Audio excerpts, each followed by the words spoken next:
that time. But you say you're not available for the country. January February, or- I'll be here.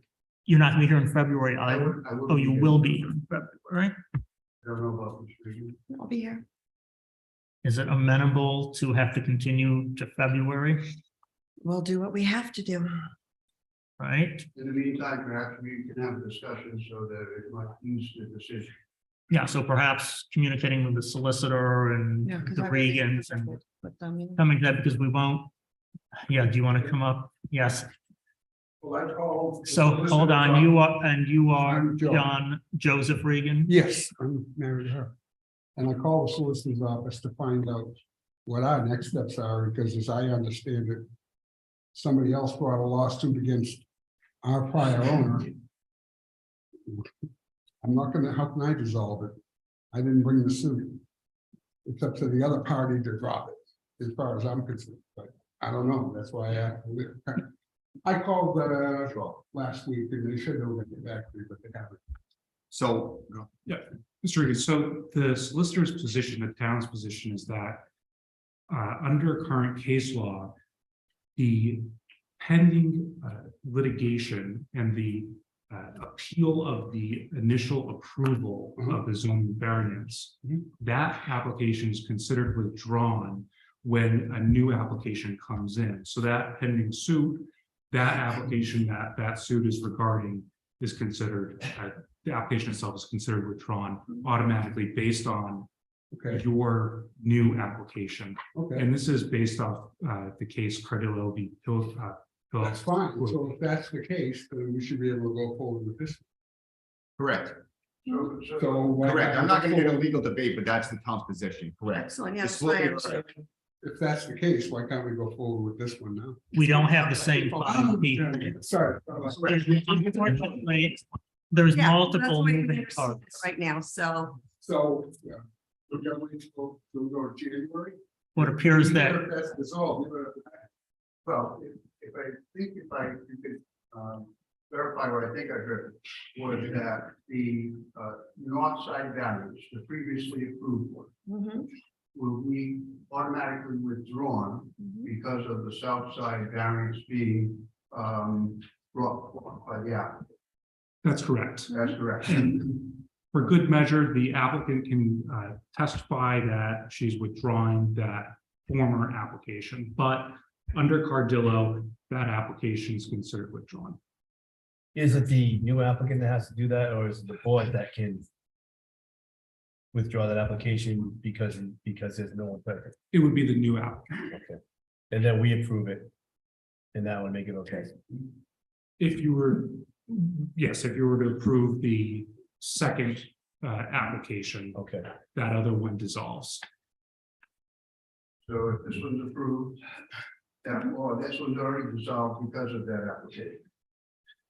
Because of case law. Can you repeat your question? I think it's We asked, got a little mixed, I think we got a little mixed around there. Is the one in court already dissolved because of this application to the south side?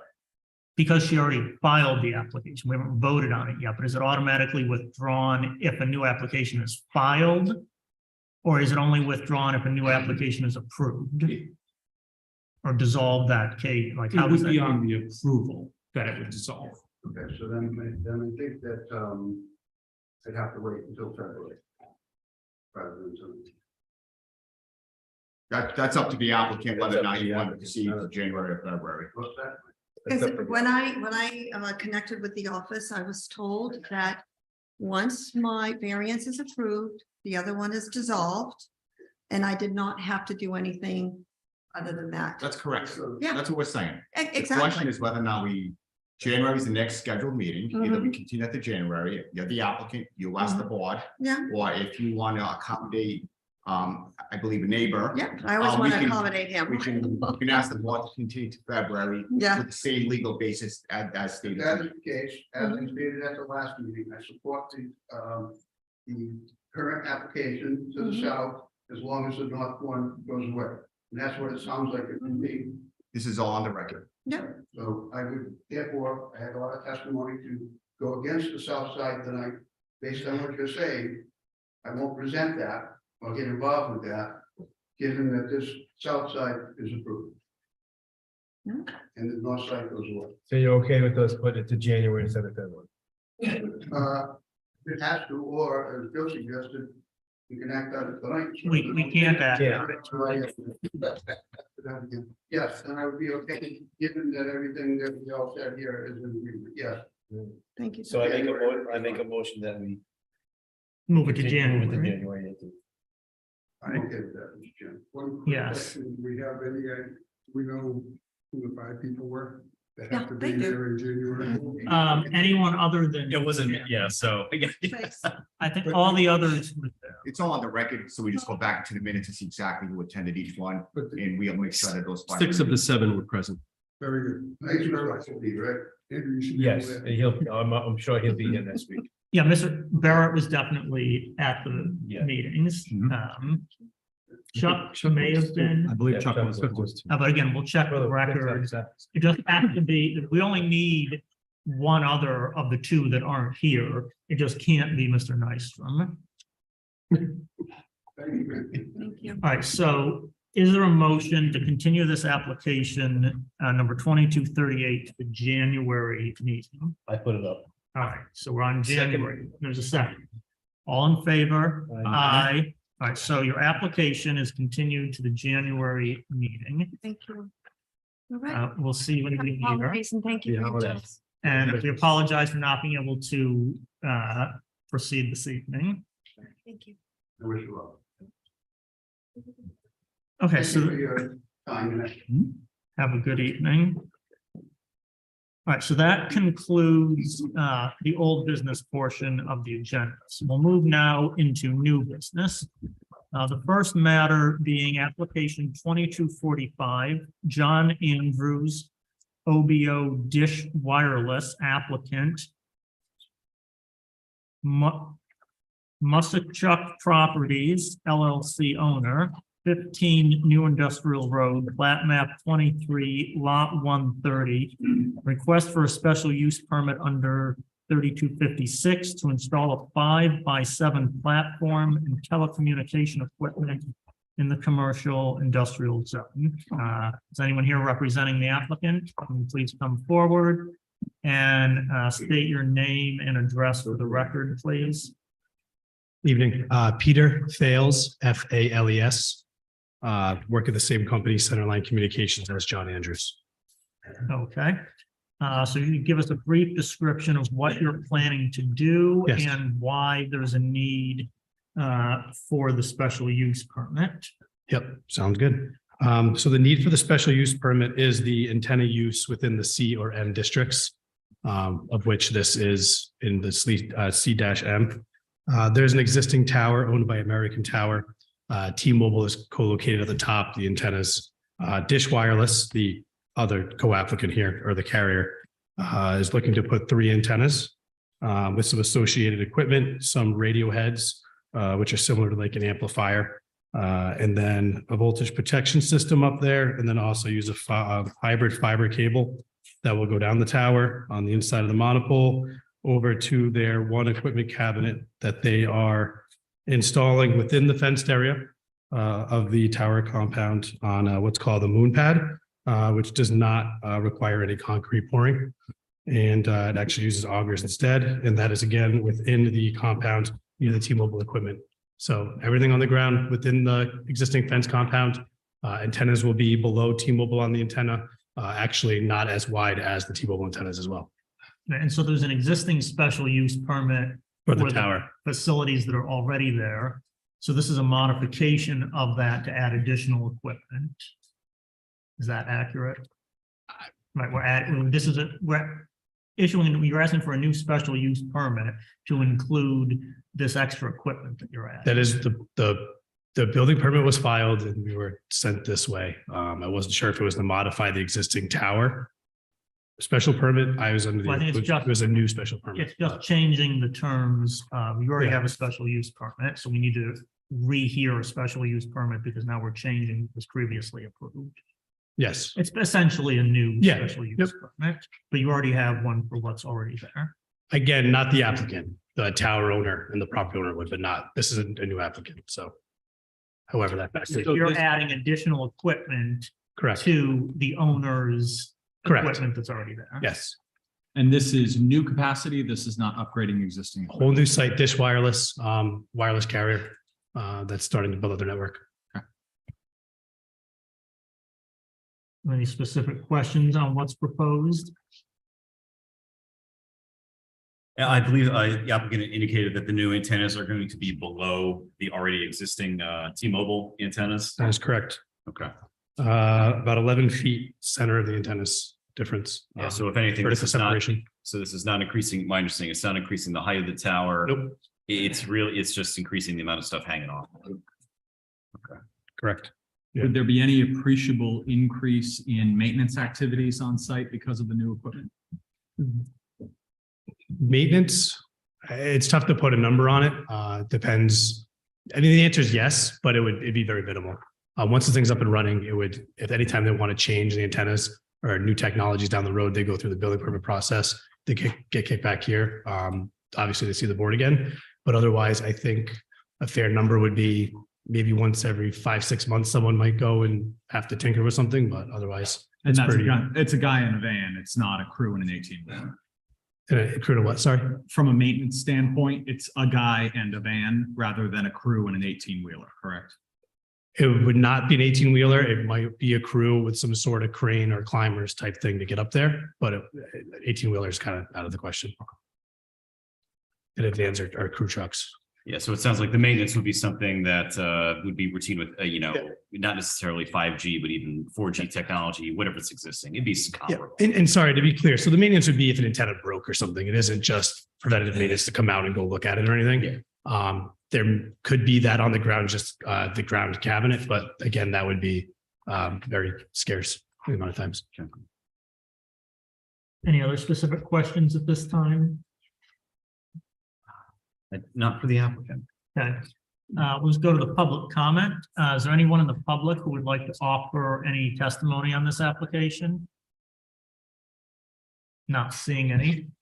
I'll bring it back to the applicant. Do you have any other relevant information you'd like to share with the board about this application? Do not believe so. Just in summary, existing tower, co-location on existing structures is preferred. So yeah, just adding to the tower within the fence compound on the ground. Minimal change to what's there today. Okay. Any other clarifications or? I just have a question for the solicitor when we get to that point. But... Okay, I think we're near the point of emotions. Okay. You want to ask? And this is just, I think, to the solicitor, just the materials provided, specifically, there was a document from Centerline Communications. And there's kind of an inference that this request, is citing the Spectrum Act, where state and local governments may, quote, may not deny and shall approve, unquote, changes. My only question is there some sort of federal preemption, so what I'm getting at is, does he even need to be here? He does. I think the local municipality can put on reasonable restrictions on such equipment. However, as you say, there's preemption probably at the federal level because of Telecommunications Act and et cetera. Okay. Mr. Chair, I'd like to make a motion, All right, yes, very good. Please proceed. unless you guys have any other. No, go for it. Okay. I'd like to make a motion to approve the special use permit. Application number 2245, John Andrews, OBO Dish Wireless applicant, Mashuka Properties LLC owner at 15 New Industrial Road, plat map 23, lot 130. Request for special use permit under section 3256 to install a 5x7 platform and telecommunication equipment in the commercial industrial district. The special use permit, there is not a hardship. Well, there is a hardship due to the unique characteristics of the subject land in that it is required to get this special use permit. The hardship is not a result of any prior action of the applicant and does not result in any primary from the desire to realize a greater financial gain. Could I just interrupt for a moment? I think we might be reading the conditions for the variance. Okay, sorry. We could transition to the 4 conditions for a special use. Sorry, wrong page. Shall I re-enter it? You strike the record and re-enter it? We need to, whatever you've just said, and we need to take off, because that was for a variance. There has to Yeah, be sorry about special that. use. So we need to go through the compatibility with the land This is use. technically my first motion as an alternate, so I'm trying to get wet and I'm on the wrong page. Right, the So, nuisance of hazard, comp plan, public convenience. All right, thank you. Appreciate that. So the applicant, application number 2245, John Andrews, OBO Dish Wireless applicant, Oceanic Properties LLC owner at 15 and New Industrial Road, lot map 23. Lot 130, request for a special use permit under section 3256 to install a 5x7 platform telecommunication equipment in the commercial industrial district. The special use permit will be compatible with neighboring land uses. Yes, in fact, there already is a special use permit allowing another company with on that existing tower the same level of use. The special use permit will not create a hazard in the neighborhood. Once again, there is an existing use established. It will not supersede that height. It's actually falls within the existing height. The special use permit will be compatible with the community comprehensive plan. I do believe it is compatible with that plan and does not offer any sort of incompatibility. The public convenience and welfare will be served. So with the existing additional equipment, this tower seeks to put 3 antennas, an amplifier, a volt protection cable, and it is within the existing fence compound. No height increase, no compound expansion, and no impervious surface is proposed. No new impervious. No, sorry, new impervious surface is proposed. Okay, are there other conditions or amendments to the motion? Mr. Chair, if I may, maybe a suggestion or a recommendation would be, because of the heavily regulation, federal regulation, that may be conditioned at all state and federal approvals. We'd like to add additional conditions to that all state, local, and federal conditions also apply in order for this to be approved. Okay, is there a second? I'll second it. All in favor? Aye. Any opposed? No. So 5-0, the motion is approved for your special use on your tower. Thank you. That would conclude the application. So you can be in touch with the building official's office for your permits and whatever else is necessary. Sounds good. Happy holidays. Happy holidays. As well. The next matter under new business is number 2246, Toasted Bun Holdings LLC, owner, and Sam Glynn, DBA Tom Kitchen and Drink applicant, 279 Water Street, plat map 4, lot 96. Request for a variance under 32-115B to increase the total square footage of signage in the W zoning district. Would the applicant like to come forward, please? And just identify yourself, name and address for the record. Sure. Name's Sam Glenn. I am the owner of Toasted Bun Holdings and Chomp Kitchen and Drinks and 23 Dyer Street here in town. Yep. So give us a brief synopsis of what you want to do with your signage, why a variance is necessary, and describe the current signage that's already on. Sure. So we bought the property last year, and over the past 5 or 6 years, there hasn't been adequate signing representing the amount of businesses that were on that property. The current location that we're proposing for this sign, the posts it currently exists. It was the former sign of a tenant that was on Water Street last year. So we intend to use that same footprint, same location to construct this new 3 business sign to better obviously bring attention to the businesses on the property, but also represent the cafe, the restaurant, and the cheese shop. What we think is a appropriate aesthetic for the neighborhood. So the footings exist, but the sign does not. There's currently, there's 2 4x4 posts that were previously used. The integrity of those posts I can't speak to at the moment. Our sign contractor intends to, if need be, pour new footings for that, but minimally invasive. Gotcha. And the remaining signage that is on the property, the awning signs for Wedge, the door signs for Chomp, the signs for Cafe Water Street, all of those will be remaining? Yes, so the cafe has had their signage, I believe, for, I can't speak to the length that they've had that sign, but it was something that we inherited when we bought the property. We put stickers on our doors just to signify who we are. And to my knowledge, the cheese shop, they took down existing awnings that had similar, not similar graphics, but similar size and scope, and replaced those. I don't know if they came before your board to ask, but we're basically just trying to get this up to, everybody on the same page.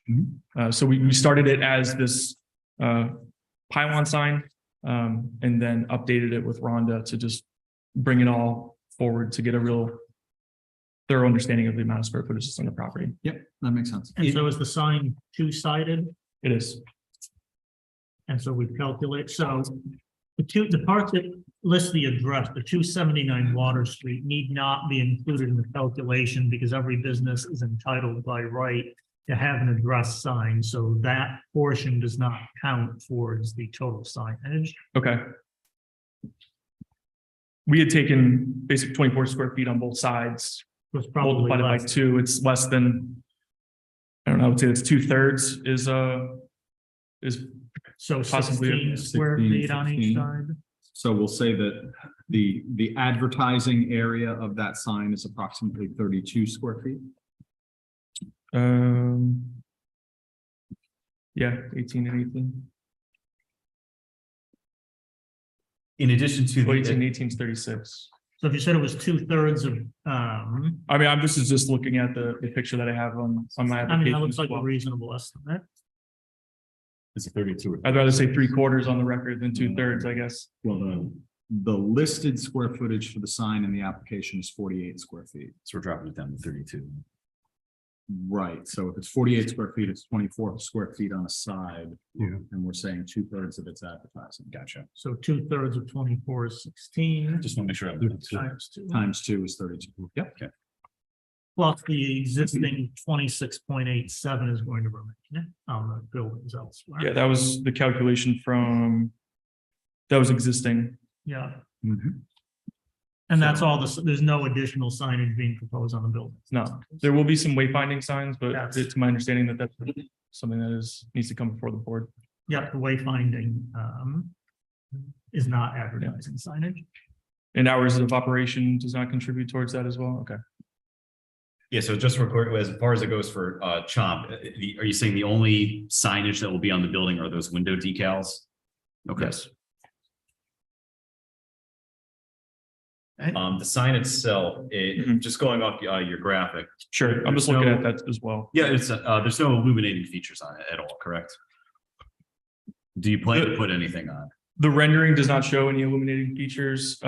There was existing, to my knowledge, power going out to the previous sign, so we would like to illuminate it if we can. But I realize obviously it's not part of this rendering, but if we can illuminate, we would do gooseneck downlit.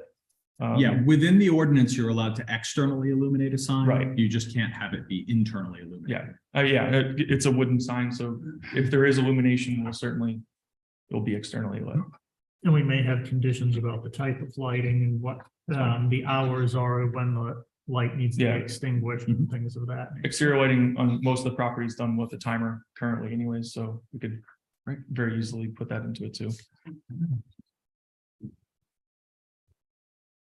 Any other specific questions at this moment regarding the sign? Well, I guess if we're talking about lighting, we maybe bang out some stuff now, I guess, while.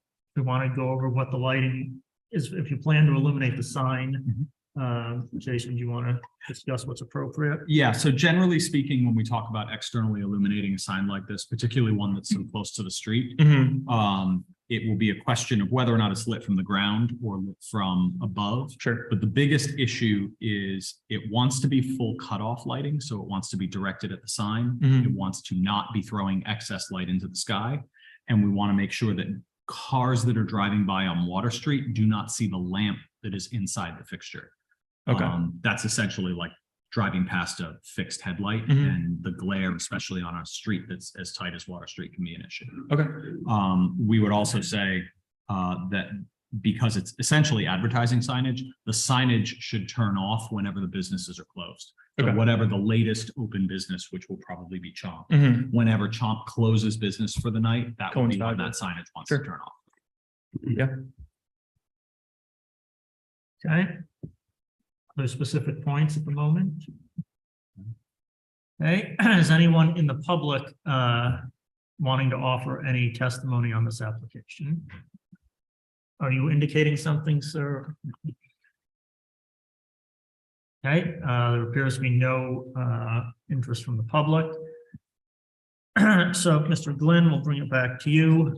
Is there any further information regarding the sign variance you'd like to share with the board? Not at this time, no.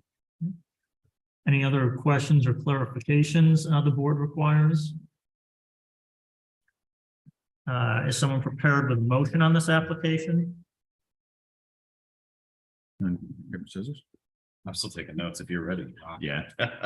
I will move approval of application 22-46, Toasted Bun Holdings LLC, owner and Sam Glynn, doing business as Chomp Kitchen and Drinks, applicant 279 Water Street, plat map 4, lot 96, request for a variance under section 32-115B to increase the total square footage of signage in the waterfront zoning district.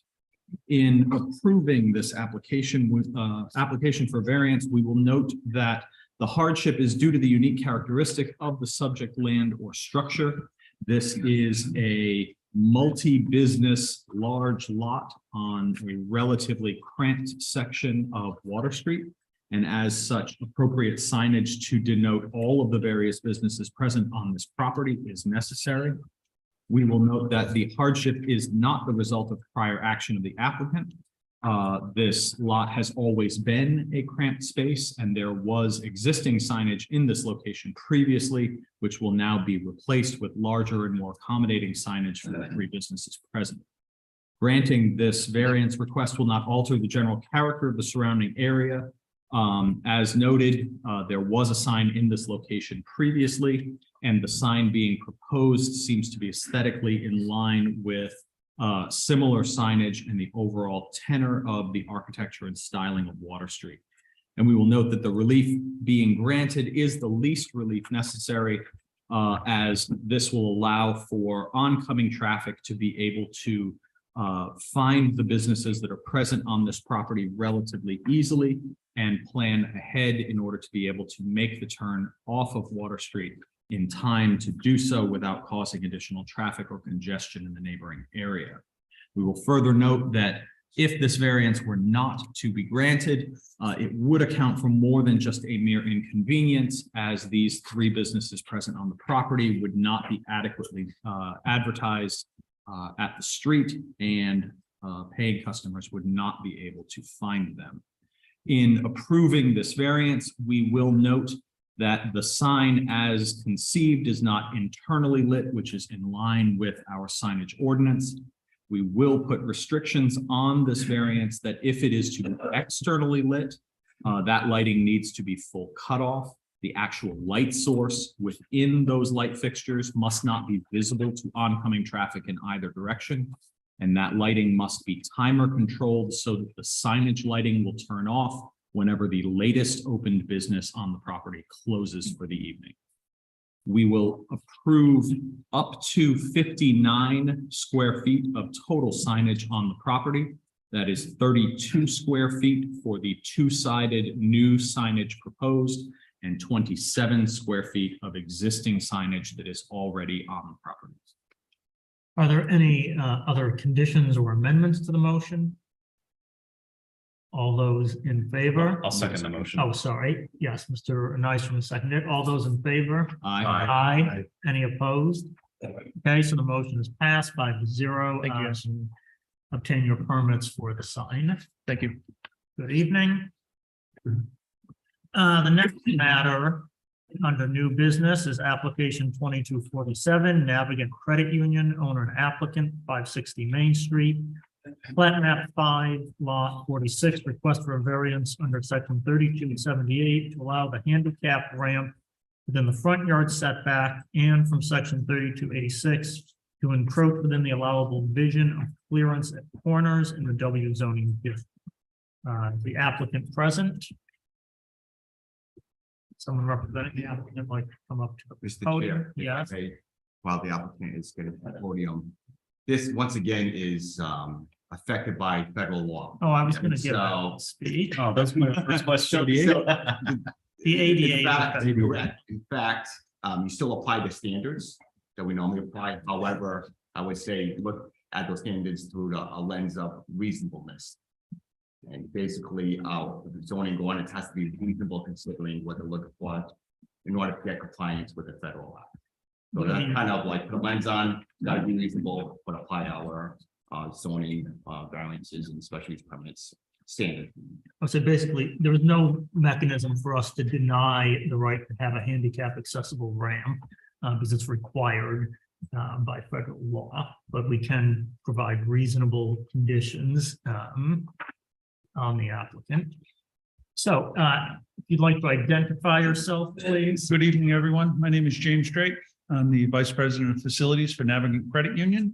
With me is Ashley Cunha, a professional engineer from Van Ness Hang in Brooklyn. And since we've assumed control of the property in 2013 from Columbus Credit Union, the biggest complaint we've got from our members about the location is the handicap ramp being on the far side of the building away from the parking lot. And we're trying to bring that closer and make it easier for everyone. I'll let Ms. Cunha speak to this.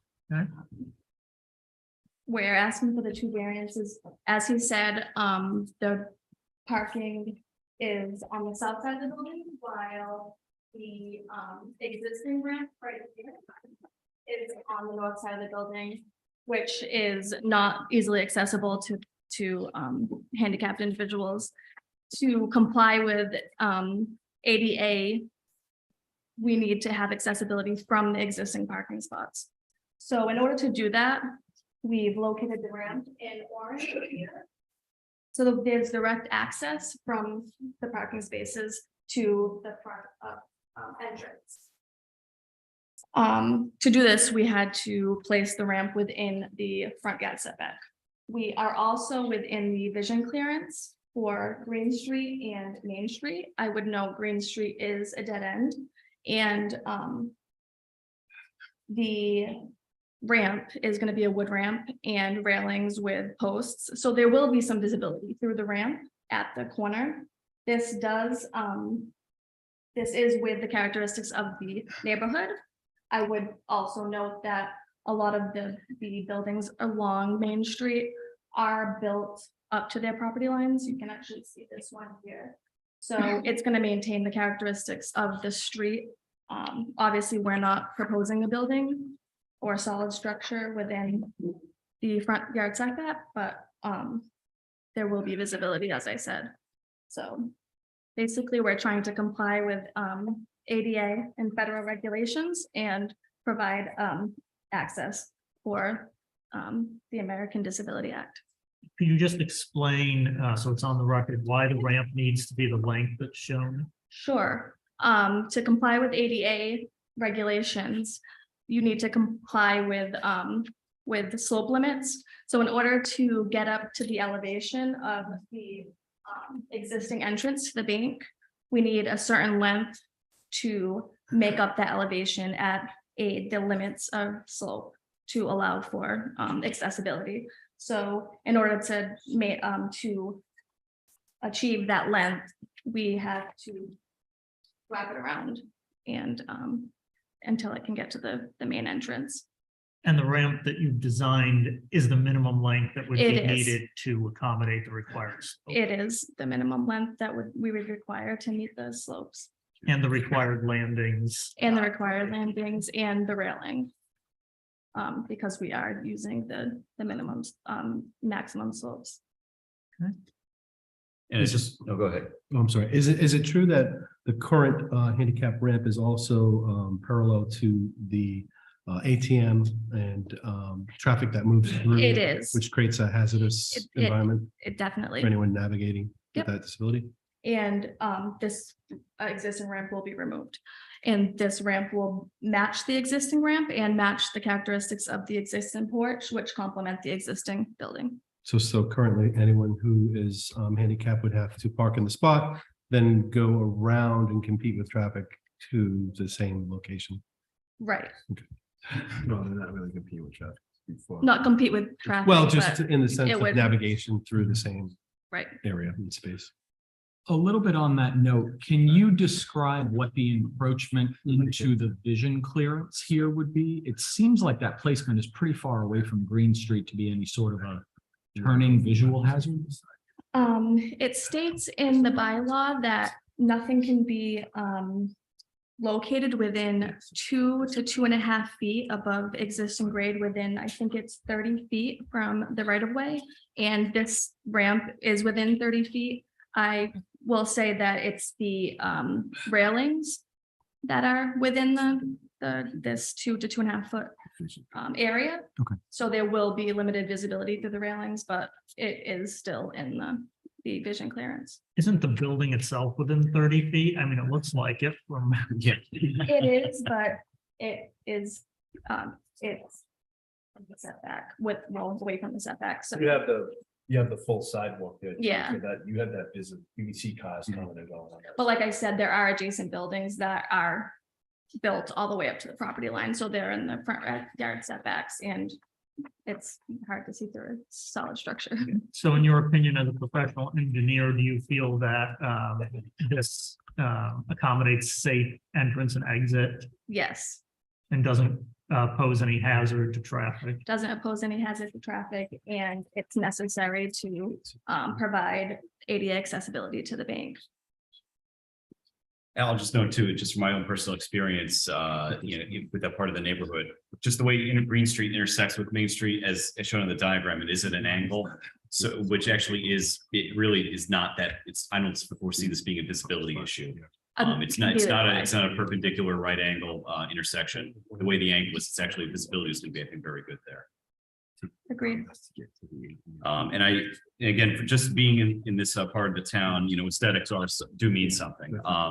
So looking at your plans, looks like you'll be maintaining spindles, and I believe you gave some testimony that the railings will match the look of what's existing on the rest of the porch. Correct, Same with the colors and everything else. correct. Great.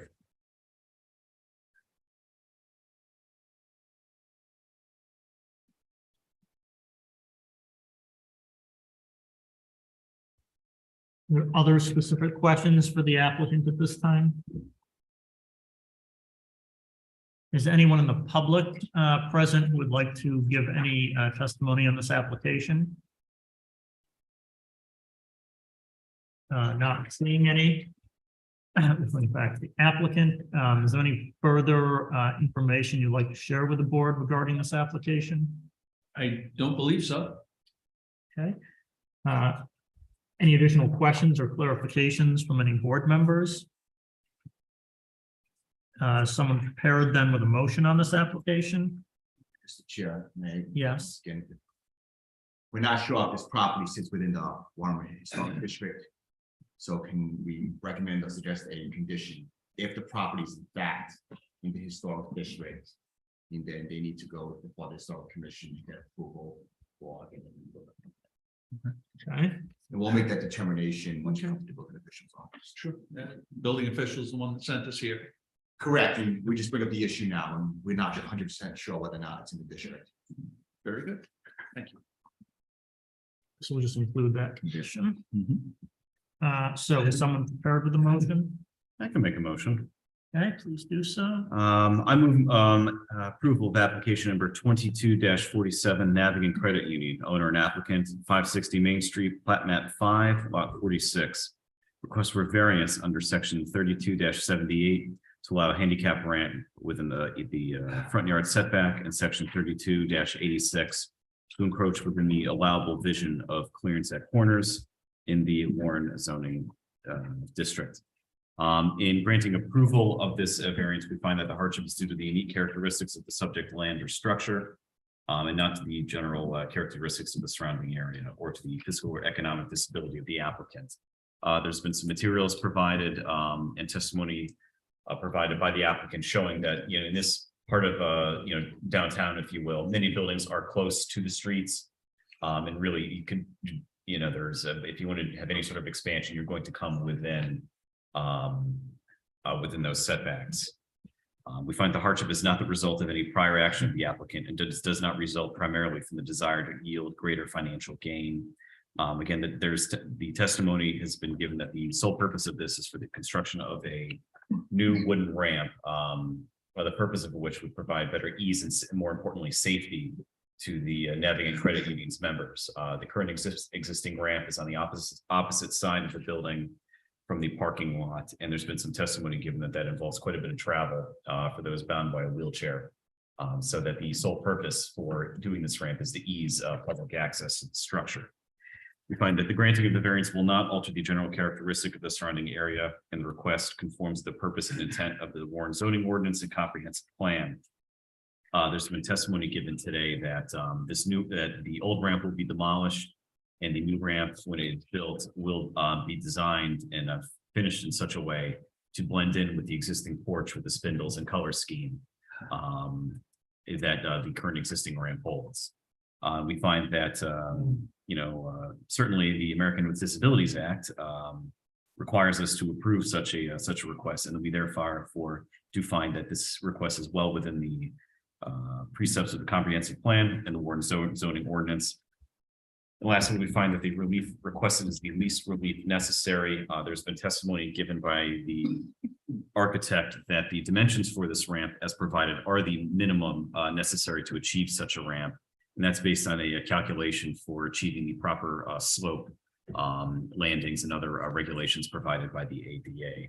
And so we do find that the designs as proposed are the least relief that could be sought.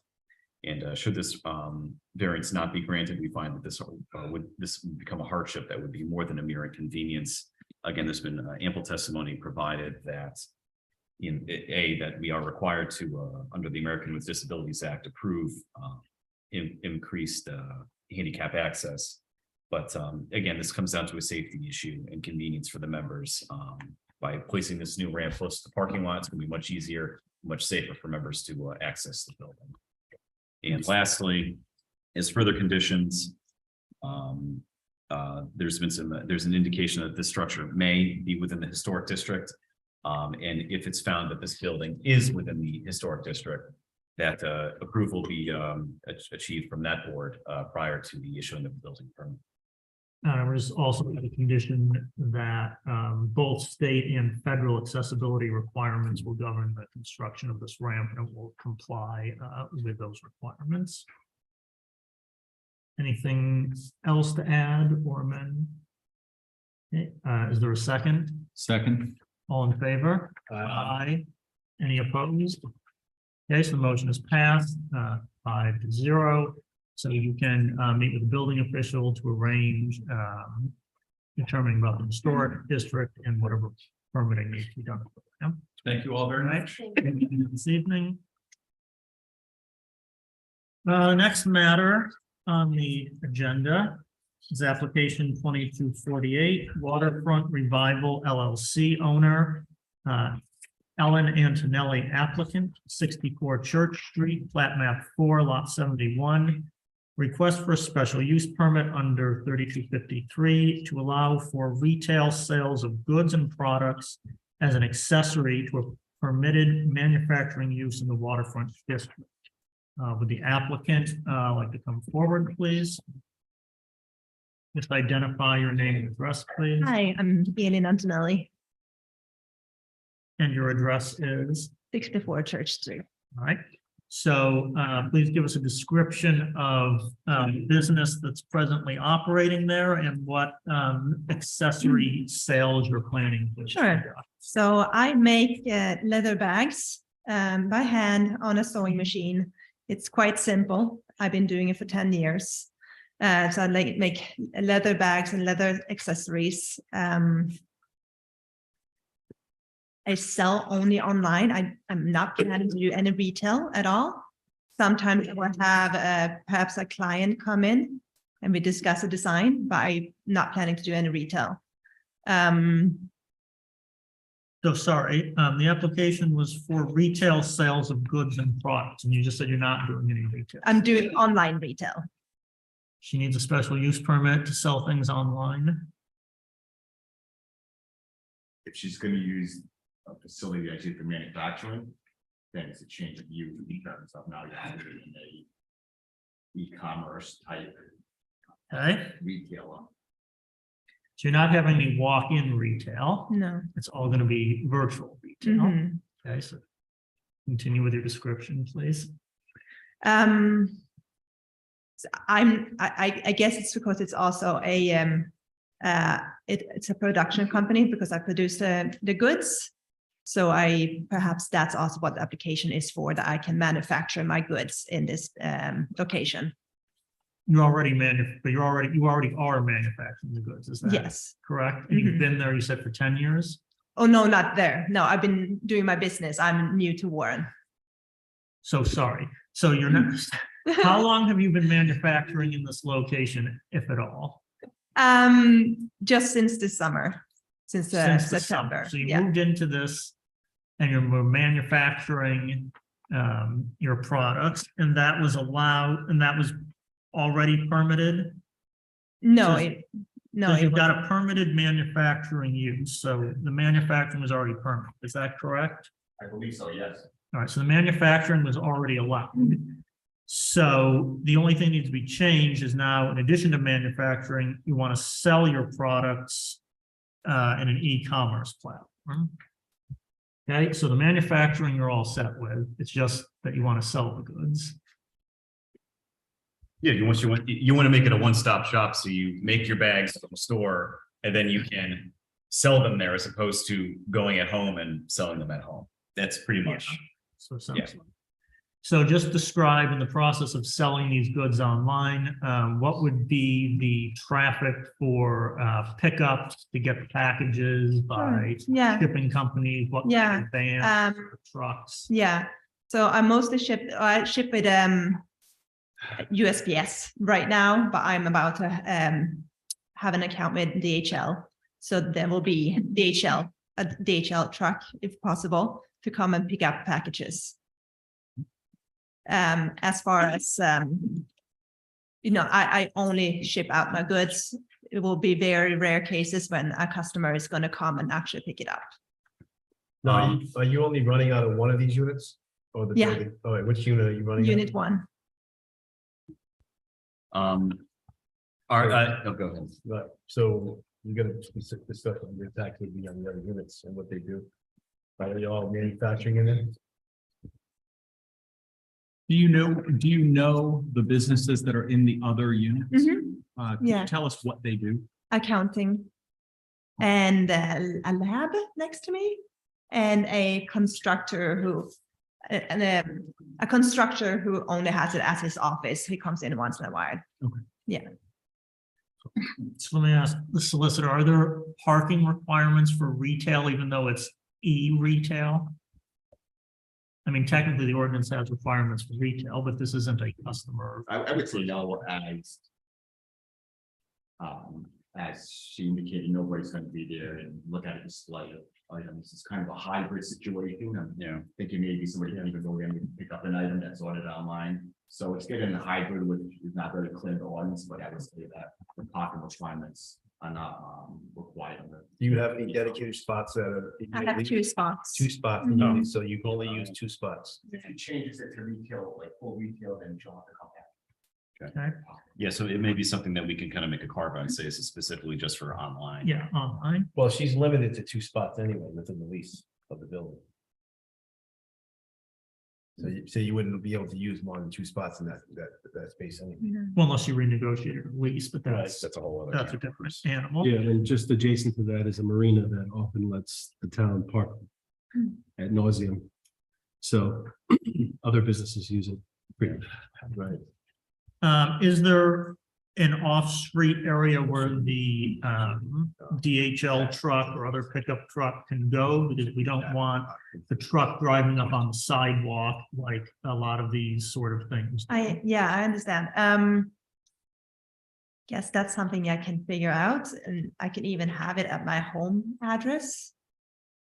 I mean, is there a off-street area where the truck can pull into? Is there a area that you would anticipate that they could get off of the street and not obstruct traffic in order to do your? Yeah, because it's I don't know if you're aware of this area, but 64 Church Street has quite a big area where trucks already actually come in. The marina is right there. Seems like a lot of the trucks go into the marina as well. So there's definitely Yeah, she's on enough space. She's on a dead end pot anyway, so Yeah. we'd be able to.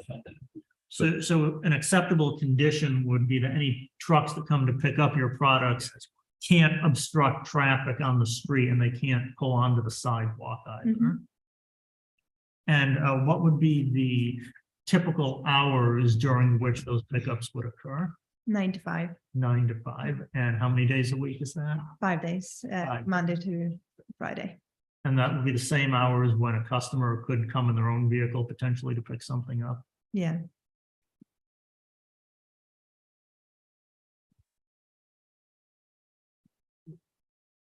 And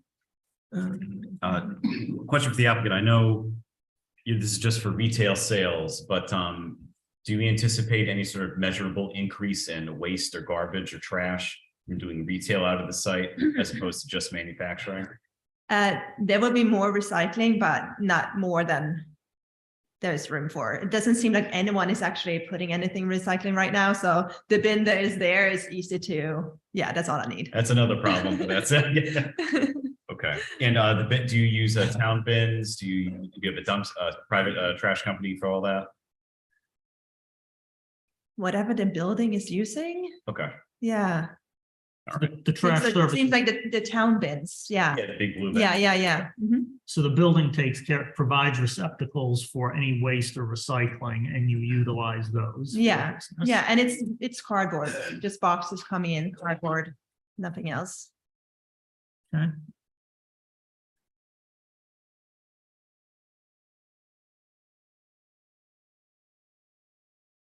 Are there other questions for the applicant at this time? Okay, so is anyone in the public wishing to provide any testimony in this application? Doesn't appear to be.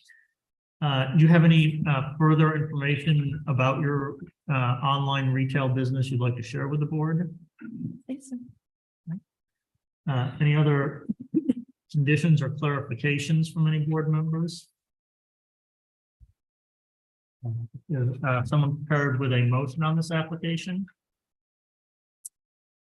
I will move approval of application 22-48 Waterfront Revival LLC owner Ellen Antonelli, applicant 64 Church Street. Plat map 4 lot 71, request for a special use permit under section 32-53 to allow for the retail sale of goods and products as an accessory to a permitted manufacturing use in the waterfront district. In approving the special use permit, we will note that it will be compatible with the neighboring land uses. We have heard testimony that this is a bit of a mixed use facility with both office and contracting uses present within the building. This will not create a nuisance or hazard in the neighborhood. We have heard testimony that the retail aspect of this application is an electronic online retail presence being managed out of this facility. So there will not necessarily be an influx of physical retail customers at this location. At the most, the expected physical retail customers would be a single individual in one vehicle, picking up a particularly purchased item and driving away with it. And paying for it. And well, one would hope they pay for it. It's online. They paid for it before they showed up. This will be compatible with the comprehensive community plan in so much as it is expanding the business base for the town of Warren, and the public convenience and welfare will be served as we will be expanding the online presence for yet another business within the town of Warren. We will further note that this online retail presence may increase the shipping truck presence at this location. And as such, we will condition that the pickup of those packages by the shipping contractor can only occur during normal business hours of 9 a.m. to 5 p.m. Monday through Friday.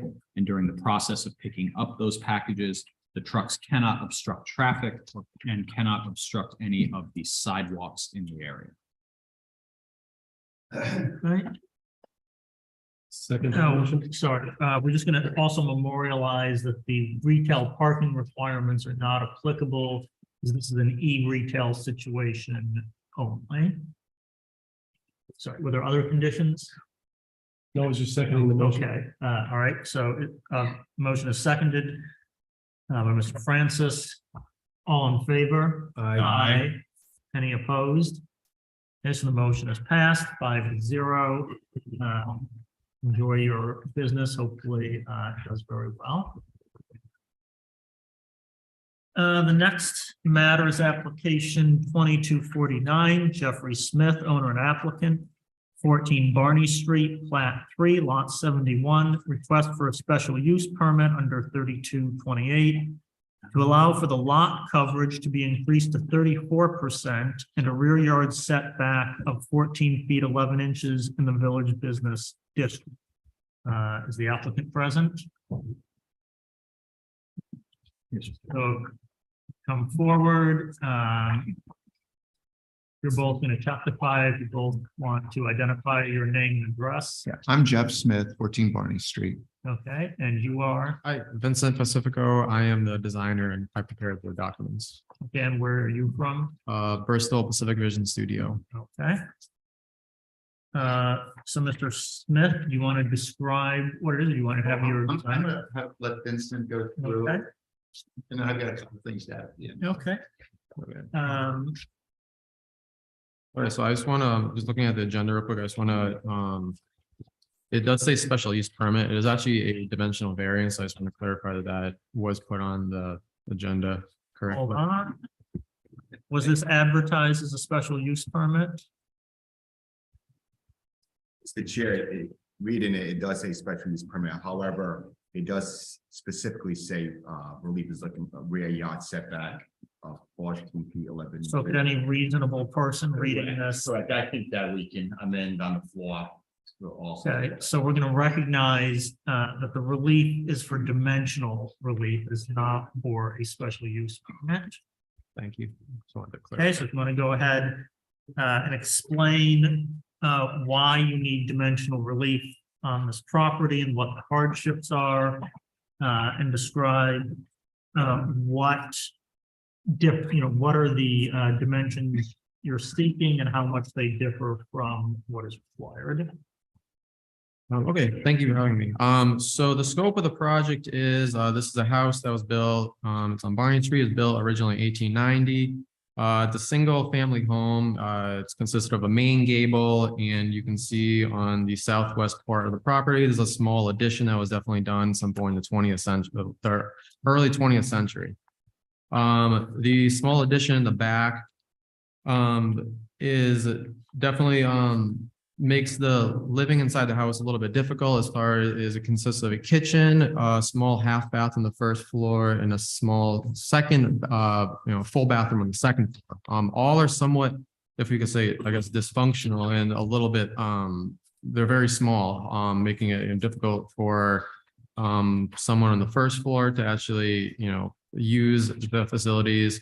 One, they're tight. The one upstairs, it actually looks like might have been retrofit. You can see kind of in the back elevation, the windows cut in. It's difficult even for one person to kind of navigate the bathroom. But the building, that area, the addition is as well is somewhat structurally failing. So they decided they're going to be, renovating the building. That part, but also making the facilities inside a little bit more livable for a family that, is new to the property and is actually probably larger than the facility. It makes it a little bit harder to use that. So the areas on the design, we are looking for a, let me just pull up the page. So the first floor, the idea is to take down the addition that's there and build in the same location, but only add an additional 157 square feet of building. So we're basically bumping into the rear setback slightly, just enough to capture the minimum amount of space to make it a little bit more livable, a little bit nicer in the house for the family.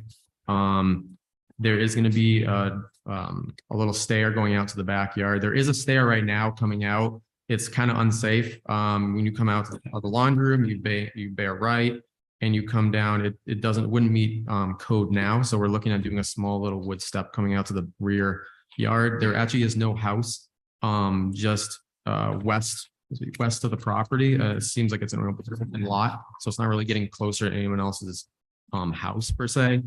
And the second floor is going to be the same program. Basically, it's going to be a bathroom, a little bit more generous and a little bit more of an open area for the living. Looking at the actual addition itself, it is in a historic area, and it will the design of the new addition will be in kind with what is there. It's looked at the design of what else is on Barney Street and that area, and it does architecturally look like it is in kind and style of what would have been built. What has is this require approval from the historic district? Yes. That's the next. Okay, I was gonna ask if you talked to them already, so. So yeah, we're looking as that being the following step. Sounds good. So we were in designing in kind with that as well. Matt had suggested that we come to you first and then go to them. Sounds good. Hopefully. Yeah, I think you would need approval from us to be Correct. able to make your addition before you could ask for the design. Approval. Correct. So the two asks we're looking for tonight is a lot coverage increase. Let me pull up the numbers itself. So we'd actually be going from existing of 29% lot coverage to 34%, which does look in kind with the existing houses in the neighborhood. It's slightly over the lot coverage. The addition is on the rear of the property, so it is not as noticeable from the actual Barney Street facade. And then we are looking to encroach over the setback, the rear setback. I believe it was 1 foot 5 inches into the rear yard setback. And that includes the building and the deck that is on that west side. Jeff, if you want to add anything additionally. Yeah, just, well, a couple of things I wanted to add, and hopefully Vincent's going through, addressed all your rubrics that you have to approve these, but, and I also just did want to say on the record, I've coached some of you off the record. You guys are a very impressive bunch. I've spent a lot of time in municipal government, and I've been really impressed a couple meetings that I've watched. Thank you for that. So now I will, Not that will affect our. well, and I will add, depending on what your result is tonight, I may have to add that sometimes they make mistakes. But anyways, no, I just wanted to add, it's sort of challenging that part of Barney Street, just by, in a lot of neighborhoods, you go in a neighborhood, the lots are all this big, the standards are the standards. In ours, I've got like 3,000 buildable square feet. I've got the smallest house on the smallest lot on the street. So where I've got 3,000 buildable feet, I can go down a couple of houses. It's almost 6,000 buildable feet. So there's a real disparity. The good thing is all the homes, though, other than, where the second story theater is and the big tenement building, all the houses are comparable in style and look. And I think what we want to do, we'll maintain that. We'll still probably be the smallest house. And actually, part of the reason why we've got as much coverage is that we're the only house with a porch. 20% of our building space is porch. So that's those are some of the challenges we faced. But what I did want to add to address you, tonight, is that some of the questions you may have about, well, they've owned this place for 2 years. Why are they coming to, they should have known this when they moved in. And fair question. One, it's not that we want to make it bigger so we can rent it out. I mean, you guys know the rental. You're not going to put an addition on to rent it in this town. That town's been a long-term rental until we acquired it. And I don't want to rent it. I don't want strangers living in my house. So this is for our benefit. The other thing, but the reason why, one of the biggest drivers why we want to do this is that for my wife is originally from Somerset. Her family's spread out now from Swansea up to North Dayton. And so that we come up here once, twice a month, to be with family. And to be honest, for just the two of us, it's okay. I mean, the structural issues we have to fix, but we're okay with that. What has happened though in those 2 years, we have 6 kids and at last count 6 grandkids who, my original thought was, we'll have this house 10, 15 years till I can't make the drive from Pennsylvania anymore. And then we'll sell it to somebody else. What has surprised me, which is what kids do, is they all like it. That they don't want us to get rid of it. They want this to become a generational house. And while my wife and I are fine fighting for the bathroom and doing that, it's hard when you've got kids. So I think in here, he referenced a growing family. Didn't want you guys to think that I was about to become a father. Not happening. But that is part of our goal. And that's why we want to do it, because even though my wife grew up here, I think I probably love Warren now more than she does, because it's just a great place. And so hopefully you guys will see fit to allow us to extend back a little bit to be comparable with what our neighbors are and the coverage. And I can go off to the Historic Review Commission. Correct me if I'm wrong, but on the south side of the house, you've got a wide driveway pre-existing, correct? I'm sorry. You have a driveway to the Yes. southern part of the house.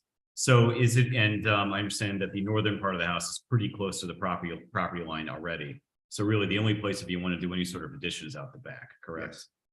Yeah, it's about there's the 3 foot to the neighbor's property. I'm very familiar with that part of town. Everything's on top of the other. Yeah. There's no setbacks on it. No. Okay. And I would say from the plans submitted, the number of bedrooms, the number of bathrooms is very consistent with what is in this town and in this neighborhood. It's not anything unreasonably sized or grandiose here. It appears to be, similar amenities to what the general character of this area, but yeah. The only question I've got for the architect is the exterior bulkhead to go to the basement. Was that included in the square footage? Yes, yeah, that was It part was of the good. Okay. That's all I got. Okay. Other questions for the applicant, or the architect? Okay, is anyone in the public wishing to make any comments with regard to this application? No one else is over there. Appears not. Is there any further information either of you think is relevant to provide justification for the setback relief and the lot coverage relief being requested? Does the board have any follow-up questions for either of these gentlemen? Is there a motion on this application? I can do one unless someone wants to fight me for it. I move approval of application number 22-49, Jeffrey Smith, owner and applicant. 14 Barney Street, plat map 3, lot 71, request for a special use permit under sections 32-28 to allow for the lot coverage to be increased to 34% in a rear yard setback of 4 feet 11 inches in the village business district. In approving this application, we find that the hardship is due to the unique characteristics of the subject land or structure and not to the general characteristic, yeah, I can't talk. The general characteristics of their surrounding area, not to the physical or economic disability of the applicant. There's some testimony taken that the stretch of Barney Street, many houses are very close to the property lines. I myself am very familiar with this part of town, and while it's very charming, the houses are very much on top of each other. And we have heard testimony that in order to do any sort of expansion at all on this property, really it needs to be to the rear. There being essentially no room to do it on the north side, and there's already an existing driveway to this house, providing much coveted off-street parking to the south. We find that the hardship is not the result of any prior action of the applicant. It does not result primarily from the desire to realize greater financial gain. We've heard testimony that the applicant purchased and moved into this home about 2 years ago. He's been living there with his wife, and due to the existing setup, it's far from conducive to enjoyable living. There's some cramped kitchen quarters as well as an odd layout with some of the laundry and bathroom facilities. And there has been testimony taken that there are plans to make this a family generational home with family visiting with multiple grandchildren and children. So having a larger, essentially expanding the kitchen, bathroom, and laundry space, are the reasons here for this. The granting of this variance will not alter the general character of the surrounding area, and the request conforms to the purpose and intent of the Warren zoning ordinance and comprehensive plan. As just stated, the proposed addition and redesign of this property very much fits in line with the character of the existing properties already in this area. And we find that by expanding, by approving the small addition and expansion of the kitchen, bathroom, and laundry and other space, we find that it is within the purpose of the Warren zoning ordinance and comprehensive plan, in that it's improving the quality of life of the owners, and will certainly make the home much more conducive to use for this and future generations. And we find the relief requested is the least relief necessary. There's been testimony given by the architect explaining with great detail why the proposed addition is with these dimensions. They've indicated that they're trying to make this as small as they possibly could, while at the same time expanding the kitchen and some other utility spaces to make them much more functional for the modern age. And where this variance not to be granted, we find that the hardship would be more than a mere inconvenience. Again, there's been testimony taken that while the setup works for maybe 2 people, it doesn't really work for 12 people, or the extended family when they come to visit. And just to memorialize the relief sought, the applicant is seeking a rear yard setback in the amount of 14 feet 9 inches, where 20 feet are allowed, and is looking to exceed the maximum building lot coverage by for a total of 34%, where 30% is allowed. And lastly, approval of this addition. In granting approval, the applicants will follow all appropriate state and local the ordinances, and it looks like they will have to go in front of the Historic District Commission before a building permit could be pulled. Okay. Are there other amendments or conditions? Is there a second? Second. All in favor? Aye. Any opposed? Okay, so the motion is passed 5-0. So you can coordinate building official's office for your historic meeting and whatever other permitting is necessary. And I will amend my description, you guys have been infallible. Oh, excellent. Yes. Well, Thank you. okay. The final application this evening is number 2250. Paul Ham and Teresa M. Tost, owner, 235 Metacom, plat 11, lot 131.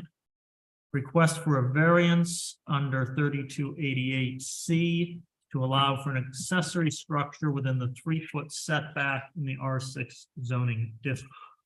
Is the applicant present?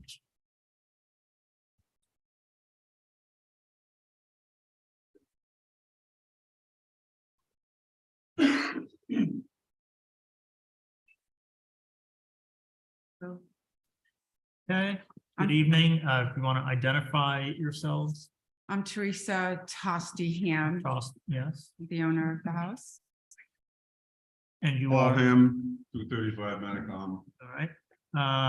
And so perhaps the building official looks like, now this may be the result of some enforcement action. So if you can give us a brief summary of what brought these individuals here this evening. So good evening. My office received a complaint regarding a structure on their property, at 235 Medicum Avenue, to include the structure not meeting the zoning setbacks, as well as it housing several pigeons. So there's a problem with the housing of the pigeons, or there's a problem with the expansion of the structure? So it's the expansion of the structure. The solicitor's office may want to chime in on the pigeons, but it is the matter at hand is the structure's location. Mr. Chair, that's correct. So the ordinance currently reads that any structures for chickens, for fowl, have to comply with the setbacks of the primary residence. The specific area, it's not an accessory structure, it's specific on the fowl ordinance the town has. Wasn't there an exception that this doesn't qualify as a foul? Yeah, because it's not. Correct. So we're talking about the structure itself at this point. All right. Now, the second question is whether or not you can have pigeons in town. So if it's not included in the fowl definition, right? If it's not expressly talked about in the zoning ordinance, the question is it allowed or prohibited? And there's certainly language in our zoning ordinance that says if it's not here, it's prohibited. So certainly more research would have to be done to make that conclusion, but I think that the structure itself initiated this complaint. He's looking to for relief in terms of setbacks, and that's the issue. Obviously, it could be conditioned, if approved, it could be conditioned on whether or not pigeons are allowed in this town. So we're not here to discuss the pigeons, we're here to discuss the structure, and if the structure meets the requirements of the setbacks for an accessory structure. Correct. The structure, whatever it's housing, it's an accessory structure at this time. Correct. However, actually, let me just think about that. But if correct, no, it is an accessory structure. Correct. So if it's not a foul, it falls outside of the ordinance. Correct. You are correct.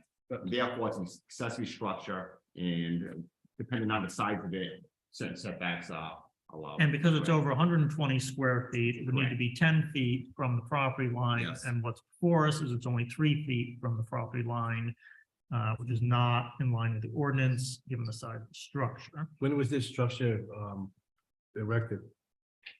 Approximately 17 years I ago. was gonna say, 'cause it looks old. It's been there. I mean, It's been there, it's been there for quite some time. I have altered it over the years, to be honest.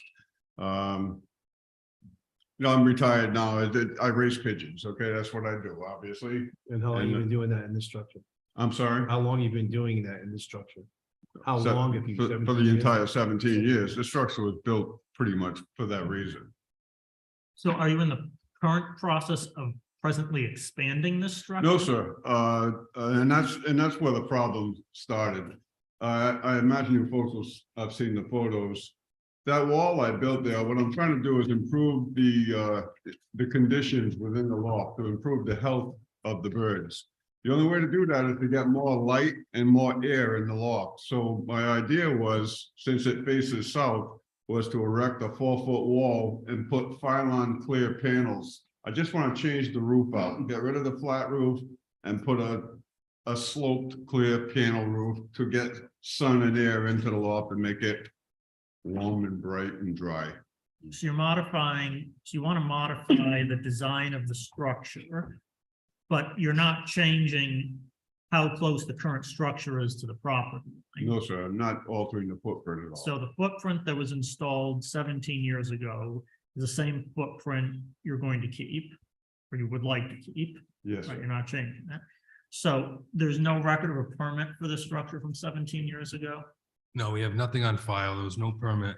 I'm reading from our code enforcement officer where he reported that he was there for the complaint was that they were expanding the structure with no permit as well this time. So there was a stop work issued or requested. Do we know if there's been, I mean, I've lived in this town probably 12 years, and I've been coming here for many more. And actually, I am familiar with the street, and it's funny, when I first visited a friend of mine, they said, oh, yeah, there's a guy who raises pigeons. And that was a long time ago. Have there been any complaints other than this about anything with the structure or the pigeons? Not to my knowledge. This again, like the chair stated, this came to my office through code enforcement. As we're all aware, code enforcement was started a couple of years ago. We have a new code enforcement officer who's very proactive, and right now, when the matter that comes before us, there are several other issues that this has happened before. So it should be interesting to see how the board sees this, because we do have structures that were put in place without permits in excess of the allowable setback. Yeah. And so sometimes these existing structures are grandfathered because they were constructed prior to the enactment of a zoning ordinance. That would not be the case here, because we've definitely had a zoning ordinance for more than 17 years in this town. So at the time this structure was constructed, it would have needed zoning approval and a building permit. So I think that's why we're here now, to see what needs to be done to rectify that. I'm not going to argue with the official with regard to a record of a permit. When we moved into that house, well, my wife was living there prior to our marriage. We did some remodeling at the home, and that structure was built at the same time. And I believe permits were pulled for that. Well, I mean, that would have to be, you would have to get those documents from town hall. Well, they're saying they don't exist, so that's going to be tough to do. So is it the setbacks themselves we have an issue with?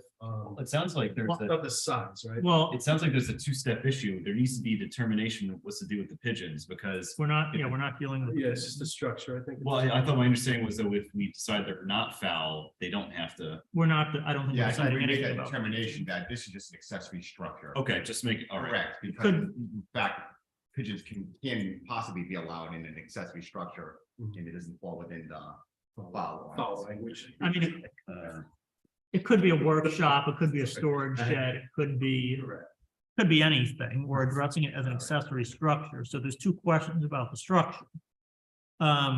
If the structure was made less than 120 square feet, then it could be within 3 feet of the property line. If they want us to keep a structure that's over 120 square feet, then it needs to be 10 feet from the property line.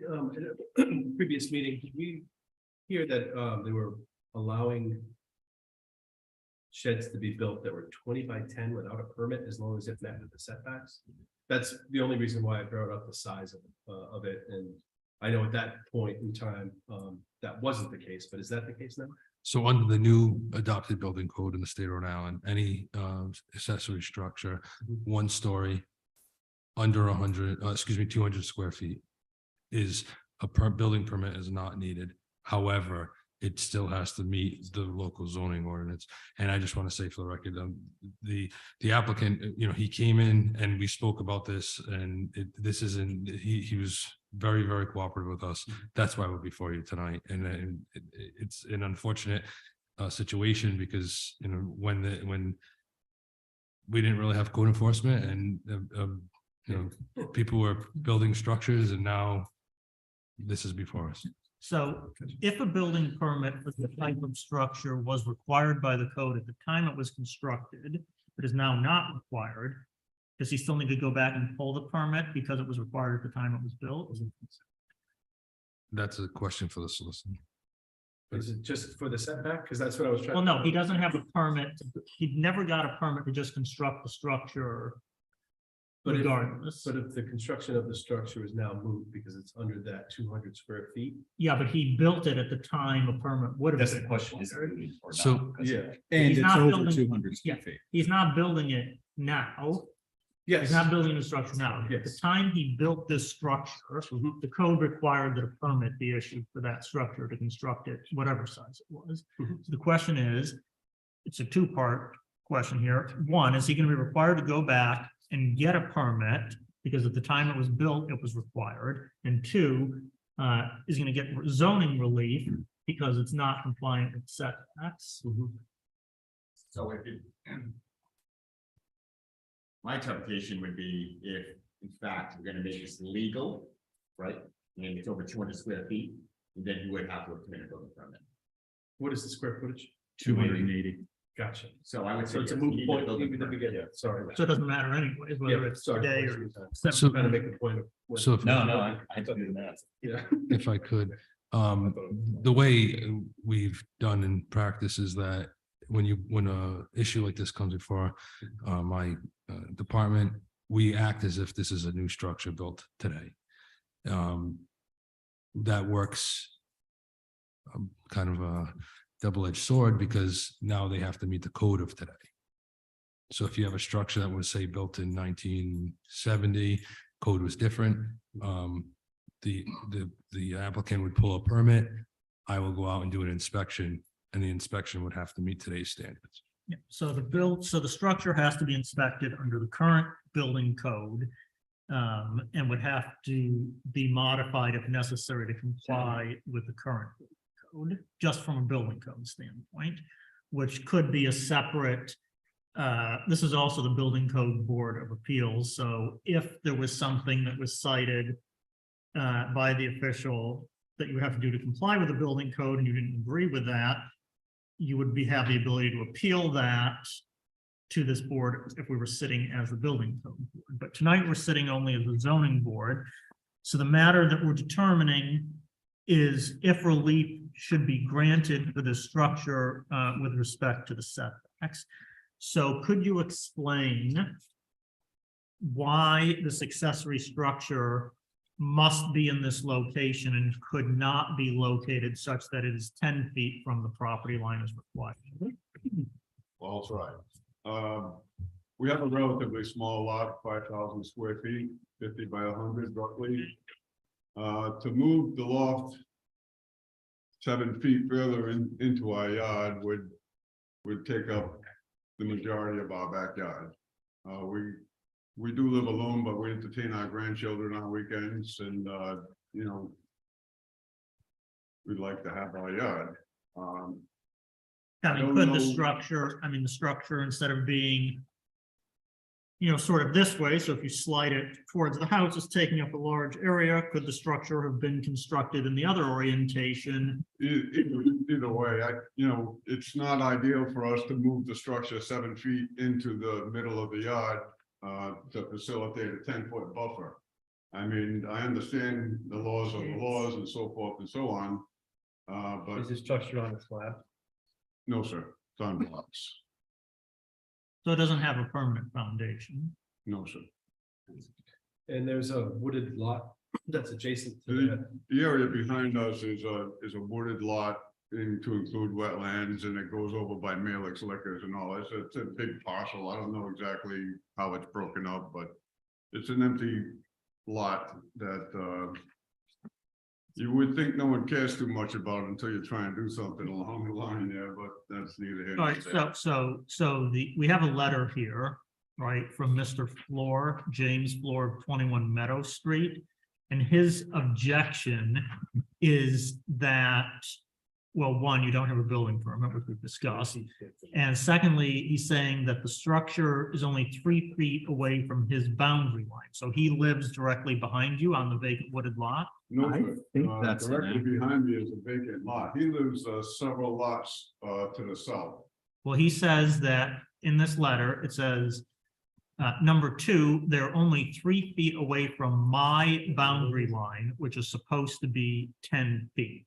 So is your structure 3 feet away from Mr. Floor's property at 21 Meadow Street? I would say probably about 4 feet, but it's certainly not 10. Mr. Chair, Well, yes, I'd like to point out on the map here, yeah. that Meadow Street is clearly labeled as 21 is also labeled. And you can see the highlighted area where this is where the neighbor lives and this is where that lot is. So I think there's a little hyperbole there. Yeah, so I don't see, I mean, the 3-foot dimension is illustrated on the plan submitted towards the back of the property. So I don't see how the boundary line of 21 Meadow Street can be 3 feet away from this, because Meadow Street, House lengths away. Maybe he was missing a couple of. sorry, yes, Maya. And as well as 21 Meadows. Yeah, I was gonna say, I remember there was some. 21 Meadow? It's the lot. But there's a strip of land that abuts his land that Mr. Floro also. But it's not Mr. Flores' What's their residence. property? So essentially, he owns the land abutting the paper street past 25 Meadow. Okay. Yeah, but what was it last year? There was a guy who like bought all that swampland, was trying to develop it. Is this that same guy? Do you remember that? Was that at this location? I remember there was a swampy thing, but I don't know if that was this location. I think that's a couple. Yeah. Little bit down. Yeah.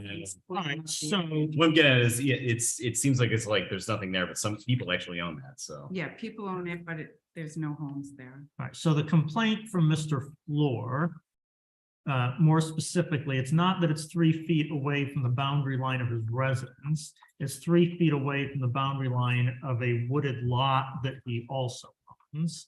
And so his concern is the proximity of this structure to the unoccupied vacant lot.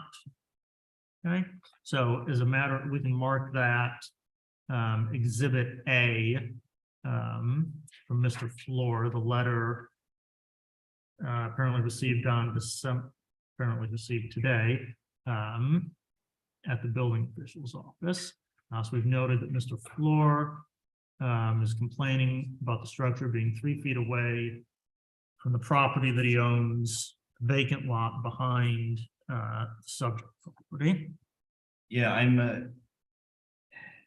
well, you know, I understand Mr. Floyd's concern because he is an abutting landowner. I feel like I understand he's raising an objection here, but I feel like it's one of those, I'd like to hear more from him. What about it is there being 3 feet from his vacant land that's bothering him?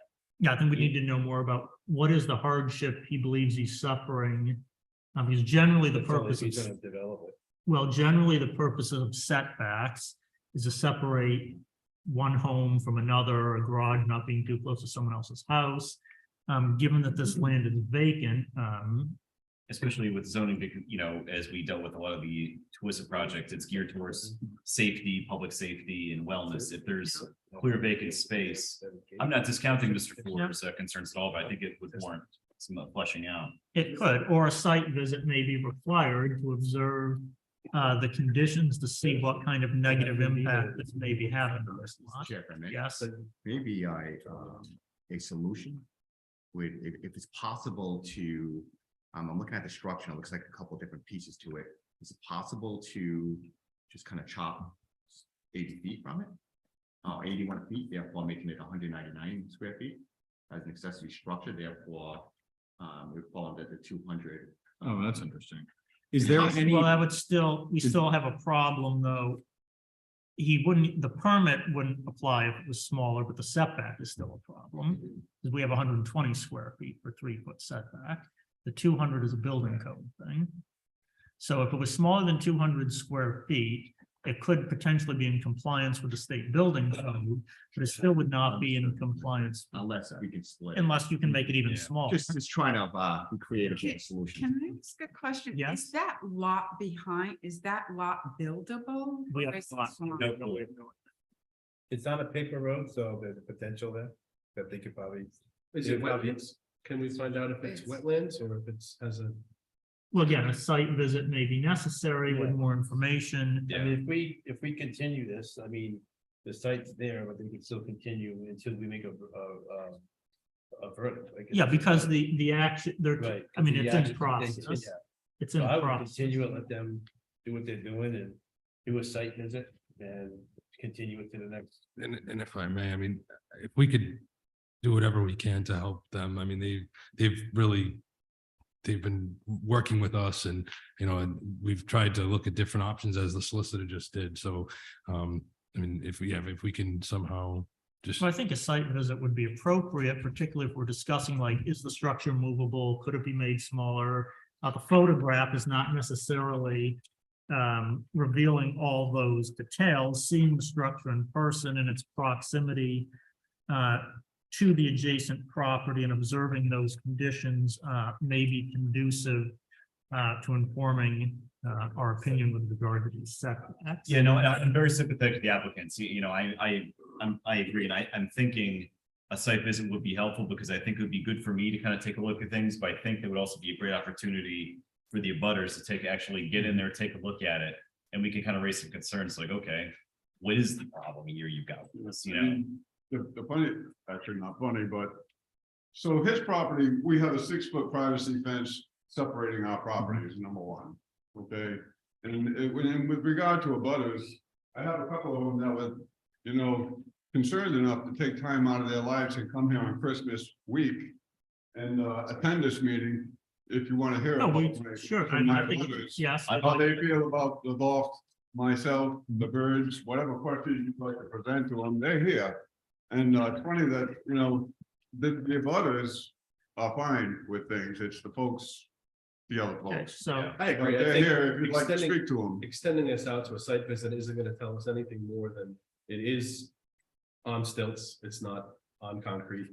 We know where it's located. We know that it's 3 feet from the line. It's only gonna give this gentleman more fodder to wage a complaint where he voiced the voicemail. He didn't even write a letter. So I'm just saying. Well, I'm not perhaps we sure can that hear. we're gonna get any more evidence Perhaps than we we have can, in front of us. well, perhaps we can hear from the public and what their input is, if there are some Yeah, that makes it scale. abutters that are within this area.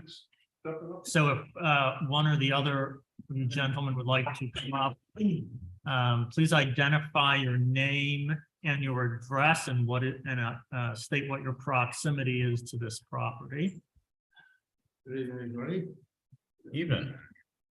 My name is Manny Lopes, and I'm his neighbor, right across from him, just a fence. Your address, sir? 239 Markham Avenue. Thank you. So you're the, I've been in there for Yeah. 25 years in that property, yeah, and when this man came in here, and most of those spaces he did what he did and everything else was the best thing ever happened in the neighborhood. Friendly, very good for everybody, treat everybody well, keeps everything clean. I don't know why people interfere in people's business because everything else to do, he's got to do something anyway. So, but I will not do that because we got to live with each other today. The best is right here. Take it from me, this is from the bottom of my heart. We sit down in the back, me and my wife, I'm 77 years old.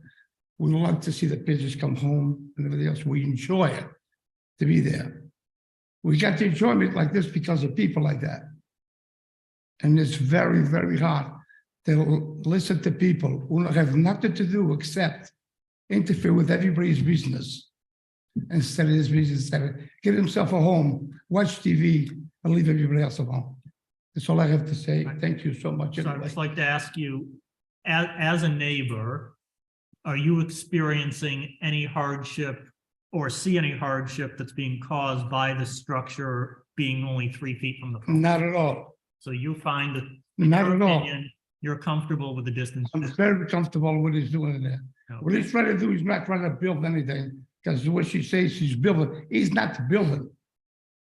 Yep. And people don't know what's building, and fixed roof, you don't know anything about that, he's got to shut them out. So he's just trying to improve the roof to make sure those birds got a lighting and more heat inside to protect those birds. All right. And if people don't understand those things like that, I don't know what to say anymore anyway, because there's no reason to say anything else. Okay, thank you. Have a So, good night, everyone, and have a nice Christmas. Thank you for your so we time. can confirm, That's something that because he deserves to be helped.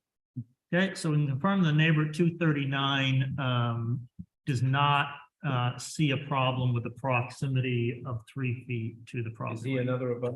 Well, I'm gonna, do you want to speak? Butter, he's several houses up. Is he within the 200 foot? Are you in the 200 foot radius? Come on down. So- You in the 200-foot radius? Hold on, let him come. He's got to identify himself. Come on. Come on down. Look at this. Sorry, John. So just, so just, We'll take photos. My name is John Vincent on 253 Medical Avenue, okay, and I'm 4 houses south of his house. And sometimes I ask him, why don't you let your birds out more often? Because I enjoy seeing them flying around the neighborhood. okay. And then how they all go back in the barn after. All right, so do you see any difficulty being caused by the distance of 3 feet from the property line to this structure? Not that I'm aware of, but like I say, it's a vacant lot in back of where he's got that bird one. Okay, And out of curiosity, don't take this the wrong way, it's just a curiosity question.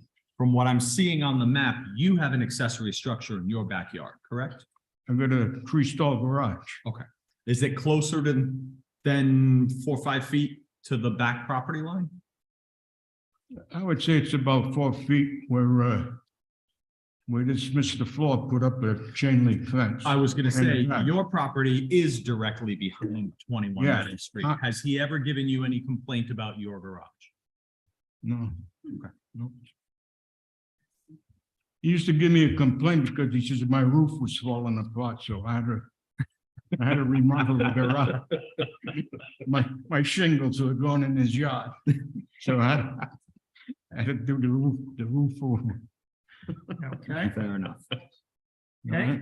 Thank you for volunteering that Okay. testimony. So we can note that a second abutter, Sorry about that. a second abutter has stated that from his point of view, he does not see any difficulty with the dimension of 3 feet from the property line to the structure. There's also a letter I submitted from my other abutter. She's in her 90s and now obviously not able to attend, but I did submit that letter to the building department. I believe it's part of the package. Is it? It should be. We did get some materials via email. I believe it was. Was that the letter that came? And those are the ones that I was referencing earlier that I read. Yeah, there was also information about just racing pigeons generally and some other stuff. Yep, and your wife and you enjoying those pigeons from your porch or your backyard. Okay. So it's the best sport. Look, No, I think you're fine. So we have one letter in opposition, and there was another letter that was submitted in support. And then we have 2 abutters who have testified in support of this. So the question here before the board is we have an accessory that is over 120 square feet, and it is located within 3, and I will note that the 3-foot portion appears to only be a small section of the structure. The majority of the structure looks like it's 5 feet. Is that your accurate understanding, Mr. Cabral? That's correct. So there's a small portion that's within 3 feet of the property line, but the prevailing dimension for most of it is 5 feet from the property line. We've also heard testimony that there's a 6-foot stockade style fence at that Yes, back property line Yes, that sir. forms a buffer between the adjacent lot and this structure. So other questions or points that the board would like clarified with regard to the distance to the property line of this structure that was previously built? I guess the one, and I'm just asking this just for getting it out there on the record. Do the pigeons create, is there any sort of like excess of feathers, guano, or anything else that kind of blows out from the structure, or is everything really well contained? I contain everything within the loft to the extent that my wife will tell you. I have a vacuum cleaner in the hallway. I actually vacuum the loft daily. Okay. That is a fact. Yeah, and I just want to get that on the record that, there is a containment system. It's not as if they. There's only a couple of month period of the year where the birds are molting and they're shedding the body feathers, and they're very light and fluffy, and they're hard to actually sweep up, which is why I keep a shop back there. You actually can't sweep them up, they swirl around. Yeah. So I keep a shop back in the You know, it's for my own, well-being. I don't want to inhale, feathers, Yeah. dust and all of that, so I keep the loft extremely clean. And for the grandkids, because they like to go see the birds too. The grandkids love the- And I don't want to let them in if it's a mess. Yeah. So he keeps it clean. No, and I find it very telling too. I find it, for me, myself, I find it much more persuasive to hear from, Mr. Lopes, you know, who lives directly to the south and really enjoys it. There's no complaints from him about. It's a kind of, I incorporate the neighbors, it's kind of, you know, we all enjoy them together. Yeah. The birds have provided a valuable service for this country for many, many years, go back to the World Wars. Yeah. Okay, so we're neither endorsing nor prohibiting the birds. Has nothing to do with the matter before us. The matter is simply the proximity of the structure to the property line. Whatever the structure is being used for is not the matter before us. So none of the findings can relate to how the structure is being used. It is simply its proximity to the property line. All right. Unless the solicitor recommends that we officially memorialize the pigeons and make a determination whether or not we feel that it's allowable. But I think it might be beyond the scope of the variance application. I think that the building official, in further conversation, believes that they're allowed. In fact, what would control them is something that Mr. Nystrom mentioned, it's the nuisance ordinance that the town has. So in fact, if these birds become a nuisance with feathers, etc., there's a mechanism to control them outside of, you know, everything that's controlled by the following ordinance. Okay. So determination preliminary is that it's allowed in town. Okay. What is the board's pleasure? Do we feel we have enough evidence to make a motion? I would tend to think yes. I would concur. I agree. All right. I have a letter here from Enid. Should we read it into the record that supports it? If you want to highlight the finer points of it without Okay. necessarily maybe reading the entire letter. There was a letter received and sent out by Rhonda Fortin to all board members on December 1st. This email contained a letter dated December 1st, 2022, to whom it may concern. I wanted to, it is from Michael Hoffman, owner, 231 Metacom Ave. Wanted to share my experience with my neighbor Paul's pigeon coop and the pigeons in support of his request before the committee. So that's the brevity that I can offer. What's the Okay. address on that? So 231. that's the directly adjacent neighbor. Yes. So we've heard from both direct neighbors that they're in support of the application.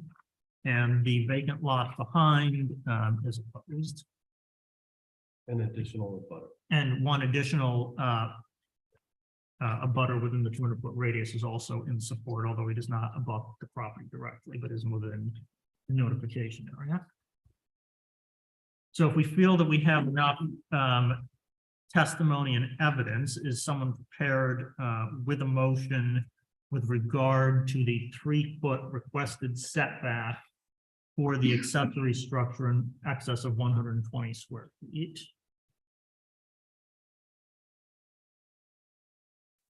If no one else will, I will take a shot at To it. proceed. Okay.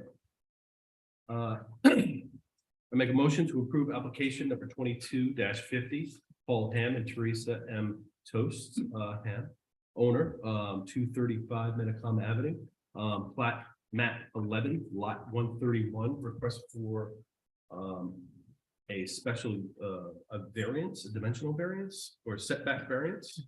Dimensional variance. Dimensional variance, under section 3288C to allow for an additional structure within a 3-foot setback in the R6 zoning district.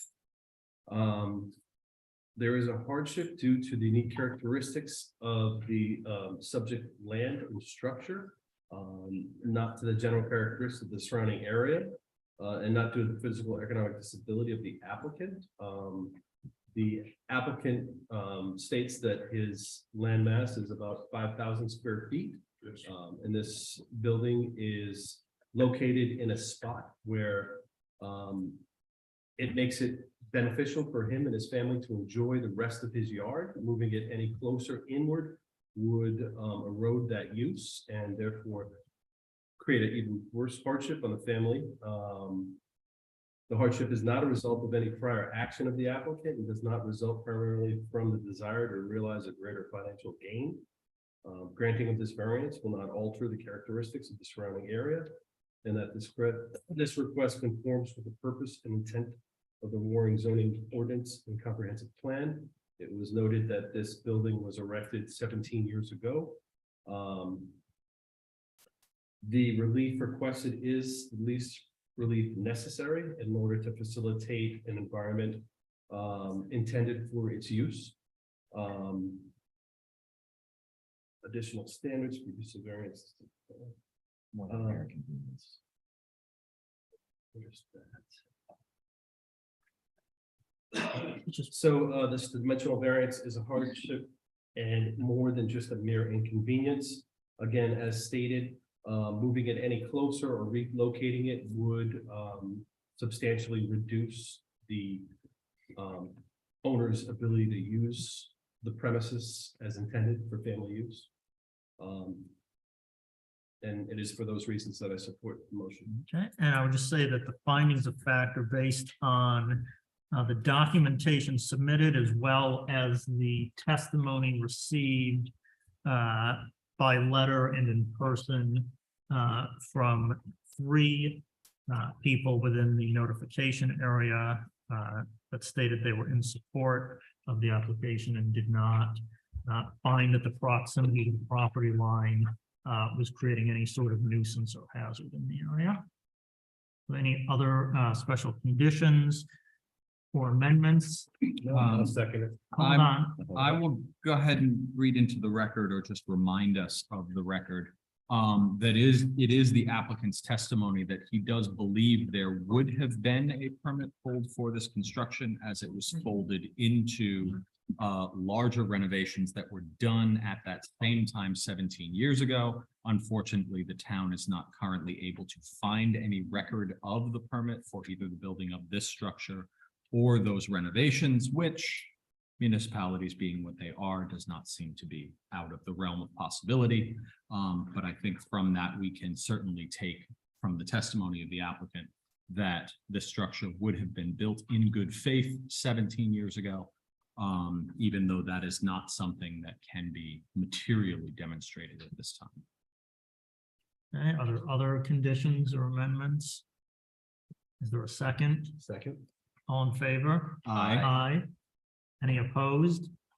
All right, so the motion is passed 5-0, so the structure is allowed to be within 3 feet of the property line. Thank you. You're welcome. Okay, so have a Happy holidays. Have a good holiday. Happy holidays. Happy holidays. There are no administrative matters, so is there a motion to adjourn? So moved. And a second? Second. In favor? Aye. So the meeting is officially adjourned.